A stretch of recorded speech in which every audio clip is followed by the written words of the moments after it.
नमस्कार friends, competitive पाठशाला में आप सभी लोगों का स्वागत है।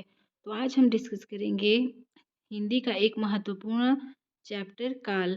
हिंदी का एक महत्वपूर्ण चैप्टर काल जो कि केवीएस में चाहे DSSS हो चाहे वनडे का कोई भी एग्ज़ाम हो, उसमें यह इस चैप्टर से एक प्रश्न पूछने की संभावना बन जाती है। तो इसलिए ये जो काल चैप्टर है, यहाँ से हम आज इसको पूरा कवर करेंगे, पूरा देखेंगे कि काल से जो प्रश्न आने की संभावना होगी वो सारे भी हम देखेंगे और बेकायदे डेफिनेशन के थ्रू परिभाषाओं को डिस्कस करते हुए इन सभी को हम कवर करेंगे। तो चलिए स्टार्ट करते हैं।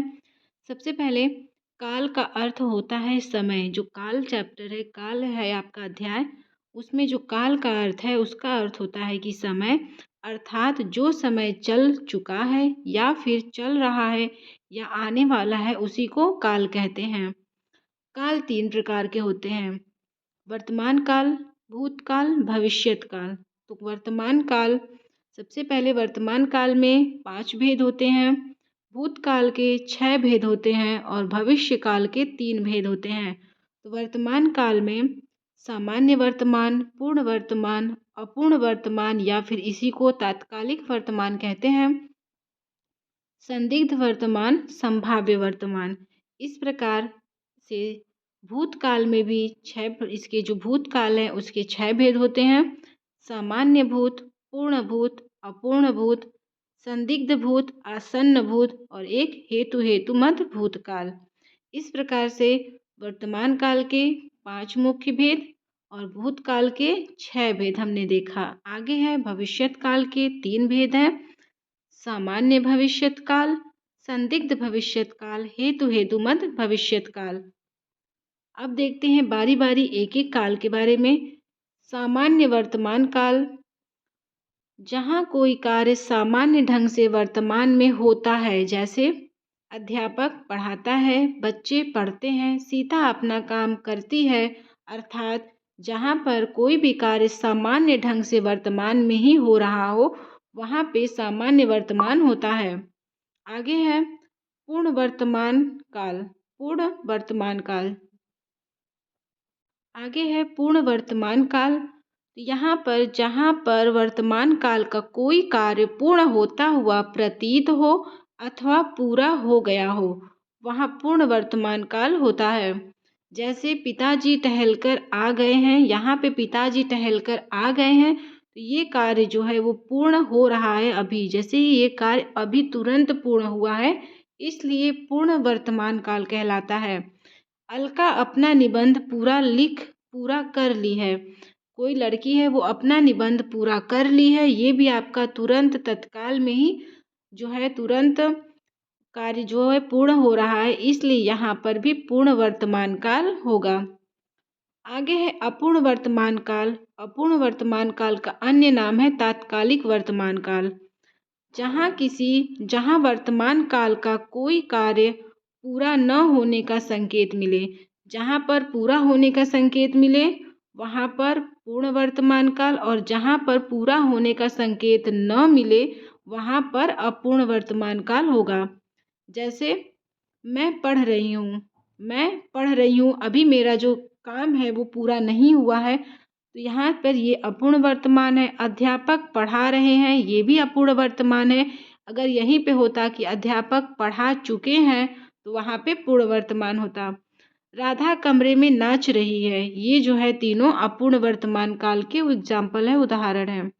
नेक्स्ट है संदिग्ध वर्तमान काल। जहाँ पर वर्तमान काल का कोई कार्य पूरा होने में संदेह हो तो वहाँ पर संदिग्ध वर्तमान काल होता है। जैसे माताजी रसोई में खाना पकाती होंगी, हम कंफर्म नहीं है कि माताजी रसोई में खाना ही पका रही होंगी, एक संदिग्ध कर रहे हैं, एक संभावना व्यक्त कर रहे हैं कि माताजी रसोई में खाना पकाती होंगी। पिताजी बगीचे में टहलते होंगे, बच्चा चारपाई पर सोता होगा। इस प्रकार का जहाँ पर भी वाक्य दिखे वहाँ पे संदिग्ध वर्तमान काल होता है।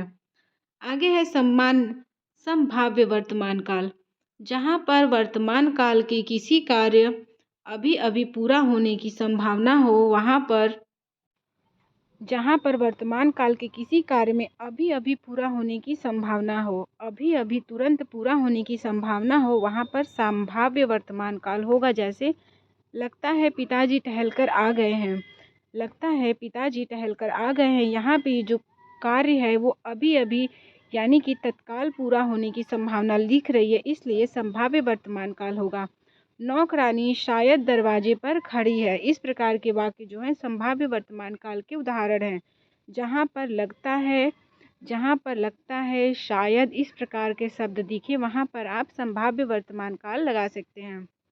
आगे है, ये थी पांचों जो पांच आपके मैंने भेद बताया था वर्तमान काल के, ये पांचों वर्तमान काल के भेद थे। अब हम नेक्स्ट पढ़ेंगे भूतकाल। भूतकाल के टोटल 6 भेद हमें पढ़ना है। तो यहाँ पे भूतकाल के 6 भेद हम देखते हैं। सबसे पहले भूतकाल होता क्या है, तो जहाँ पर कोई कार्य बीते समय का बोध कराती है वो है भूतकाल कहलाता है। बीते कार्य का बोध कराएगा तो भूतकाल कहलाएगा। जैसे अब इसका एग्जाम्पल है, इसका भेद है सामान्य भूत, पूर्ण भूत। तो पहले देखते हैं सामान्य भूतकाल। जहाँ किसी कार्य के बीता होने का संकेत हो वहाँ पर सामान्य भूत होता है। जैसे कि कोई कार्य पूर्ण रूप से बीत गया हो तो वहाँ पर सामान्य भूतकाल होता है। जैसे नौकर चला गया और छोटू ने अपना कार्य पूरा कर लिया है। यहाँ पे जो कार्य है वो पूर्ण रूप से समाप्त हो चुका है, इसलिए यहाँ पर सामान्य भूतकाल होगा।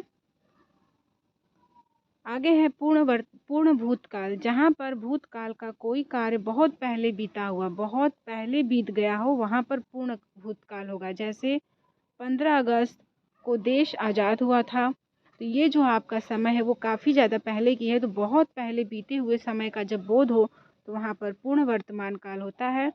नेक्स्ट एग्जाम्पल है कि माताजी पहले ही खाना बना चुकी थी। इसका मतलब है कि कम से कम ये जो आपकी है वो 4 से 5 घंटे पहले की बात डिस्कस हो रही है। 4 से 5 घंटे पहले की बात कह रहे हैं, इसलिए ये जो कार्य है वो बहुत पहले ही समाप्त हो गया था। तो यहाँ पर पूर्ण भूतकाल है। आगे है आसन्न भूत। जहाँ पर कोई कार्य अभी अभी हुआ हो वहाँ पर आसन्न भूत होता है। जैसे कोई कार्य अगर अभी अभी समाप्त हुआ हो तो वहाँ पर आसन्न भूत होगा। नौकर तो घर में दूध रखकर अभी अभी गया, गाड़ी अभी अभी छूट गई। तो जहाँ पर अभी अभी से बोध हो, जहाँ पर अभी अभी शब्द आए तो तुरंत वहाँ पर आसन्न भूत आपके दिमाग में आना चाहिए। आगे है अपूर्ण वर्तमान काल। जहाँ पर कोई कार्य अपूर्णता को दिखा रहा हो, जैसे कि कोई कार्य जो भूतकाल का कोई कार्य है वो पूर्ण न हुआ हो, अपूर्णता को दिखा रहा हो, तो वहाँ पर अपूर्ण भूतकाल होता है। जैसे बच्चा चारपाई पर सो रहा था, अध्यापक हिंदी पढ़ा रहे थे। तो यहाँ पर थे इस तरीके से आएगा और जो कार्य है वो अपूर्ण है, क्योंकि बच्चा अभी चारपाई पर सो रहा था, अभी वो सो ही रहा है, मतलब सो ही रहा था, तो इसलिए यहाँ पर अपूर्ण वर्तमान काल है। एक मिनट, यहाँ पे अपूर्ण वर्तमान काल, ये अपूर्ण वर्तमान काल का है। आसन्न भूत के बाद अपूर्ण वर्तमान, संदिग्ध वर्तमान, हेतु मद भूत। मिस्टेक है यहाँ पे, ये जो है अपूर्ण भूतकाल यहाँ पे होगा, थोड़ा सा यहाँ पे मिस्टेक है। अपूर्ण भूतकाल का उदाहरण है। इसी तरीके से संदिग्ध भूतकाल। जहाँ पर किसी कार्य को पूरा होने की संदिग्धता हो वहाँ पर संदिग्ध भूतकाल होता है। जैसे छात्र संभवतः कमरे में अपना सामान रख रहा था, यहाँ पे रख रहा था, लेकिन संभवतः, शायद, जब ये दोनों आएगा तो संदिग्ध भूतकाल। यही दोनों आपके संदिग्ध वर्तमान में भी संभाव्य वर्तमान में भी आ रहे थे, लेकिन वहाँ पे लास्ट में है से तात्पर्य हो रहा था, लेकिन यहाँ पे था है इसलिए भूत है। यहाँ पे था है तो भूत है, यहाँ पे है रहता तो वर्तमान काल हो जाता। आगे है हेतु मत भूतकाल। जहाँ पर किसी कार्य पर भूतकाल का दूसरा कार्य आश्रित दिखाई दे वहाँ पर हेतु मत भूतकाल होता है। जैसे यदि पिछली वर्ष अच्छी बरसात होती तो फसल अच्छा होता। ये जो पिछली वर्ष है, जो अगला वर्ष है, वो पिछले वर्ष पर आश्रित है। इस प्रकार से जहाँ पर किसी कार्य पर भूतकाल का दूसरा कार्य आश्रित दिखाई दे वहाँ पर हेतु मत भूतकाल होता है। यदि तुम आए होते तो मैं यहाँ से चला जाता, यदि यह आया होता तब ये यहाँ से जाता। इस प्रकार से ये जो है एक दूसरे पर आश्रित हैं, इसलिए यहाँ पर हेतु हेतुमत भूतकाल है। आगे है भविष्यत काल। भविष्यत काल के कुल 3 प्रकार हैं। तो पहला है सामान्य भविष्यत काल। सामान्य भविष्यत काल में जो घटनाएं सामान्य रूप से भविष्य काल में घटित होती हैं सामान्य भविष्यत काल कहलाती हैं। जैसे मोहन विद्यालय में पढ़ेगा, दीपा घाट पर जाएगी। इस प्रकार से जो भी आपके बनेंगे वाक्य वो सामान्य भविष्यत काल होंगे, क्योंकि ये जो घटनाएं हैं वो सामान्य भविष्य में घटने वाली घटनाएं हैं।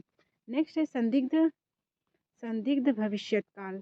फिर यहाँ पे जहाँ पर भी संदिग्ध भविष्यत काल दिखे, संदिग्ध वर्तमान काल दिखे, संदिग्ध भूतकाल दिखे, तो एक ही चीज़ है, या तो वहाँ पर शायद शब्द आएगा या फिर वहाँ पे संभावना शब्द आएगा। तो ये दोनों शब्द जब आएंगे तो आपके दिमाग में तुरंत संदिग्ध वाले आने चाहिए, और लास्ट में अगर पढ़ेगी जाएगी इस प्रकार से है तो भविष्यत है, और यहीं पे अगर था थी है तो भूत रहेगा, और यहीं पे अगर है शब्द है तो वहाँ पे वर्तमान हो जाएगा। आगे है हेतु हेतुमत भूतकाल। हेतु हेतुमत भूतकाल, वह पढ़ेगा तो पास हो जाएगा। जिस प्रकार से हेतु हेतुमत भविष्यत काल, तो जिस प्रकार से हेतु हेतुमत भूतकाल में हमने देखा था कि एक वाक्य दूसरे वाक्य पर आश्रित था, तो वहाँ पर हेतु हेतुमत भूतकाल, और यहाँ पर हेतु हेतुमत भविष्यत काल है। क्योंकि ये जाएगा है इसलिए भविष्यत काल, और एक जो है दूसरे पर डिपेंडेंट है, आश्रित है, इसलिए यहाँ पर हेतु हेतुमत आ गया, और ये हेतु हेतुमत कैसा है, भविष्यत है। तो इस तरीके से काल में टोटल हमने क्या क्या चीज़ें देखा कि काल कितने प्रकार के होते हैं। तो काल टोटल 3 प्रकार के होते हैं। वर्तमान काल, भूतकाल, भविष्यत काल। वर्तमान काल के 5 प्रकार हैं, भूतकाल के 6 प्रकार हैं, और भविष्यत काल के 3 प्रकार हैं। वर्तमान काल के 5 प्रकार में सामान्य वर्तमान, पूर्ण वर्तमान, अपूर्ण वर्तमान या तात्कालिक वर्तमान, या फिर संदिग्ध वर्तमान और एक संभाव्य वर्तमान। इसी प्रकार से भूतकाल में सामान्य भूत, पूर्ण भूत, अपूर्ण भूत, संदिग्ध भूत, आसन्न भूत, हेतु हेतु मद्भूत। इस प्रकार से भूतकाल के 6 भेद और वर्तमान काल के 5 भेद। और जो आपके भविष्यत काल हैं वो सामान्य भविष्य, संदिग्ध भविष्य, हेतु हेतु मत भविष्यत काल। इस प्रकार से जो काल वाला आपका अध्याय था, काल वाला जो चैप्टर था, वो यहाँ से कम समय में शॉर्ट नोट्स में, हैंड राइट नोट्स में आपके जो काल वाला चैप्टर है वो यहाँ से कंप्लीट हुआ। अगले दिन हम पढ़ेंगे हिंदी का ही सिलेबस का एक इम्पॉर्टेंट चैप्टर अलंकार। तो अलंकार पढ़ेंगे, वो एक ही दिन में मैं पूरी कोशिश करूँगी कि जो अलंकार का चैप्टर है वो भी कंप्लीट हो जाए। तो एक एक दिन में सारे चैप्टर को कंप्लीट करूँगी। सबसे ज़्यादा ब्रॉड था आपके संधि का सिलेबस, तो संधि हमें पढ़ने में थोड़ा टाइम लग गया था, क्योंकि संधि काफ़ी ज़्यादा था और मैं ज़्यादा से ज़्यादा एग्जाम्पल कराने के प्रयास में थी कि अगर मैं ज़्यादा एग्जाम्पल कराऊंगी तो वहाँ से आप आसानी से समझ पाओगे संधि वाले कॉन्सेप्ट को। और वहाँ पे जितने भी नियम थे बाकायदे एक एक नियम को लिख लिख के मैंने बताया हुआ था, तो आप उसको देख लीजिएगा।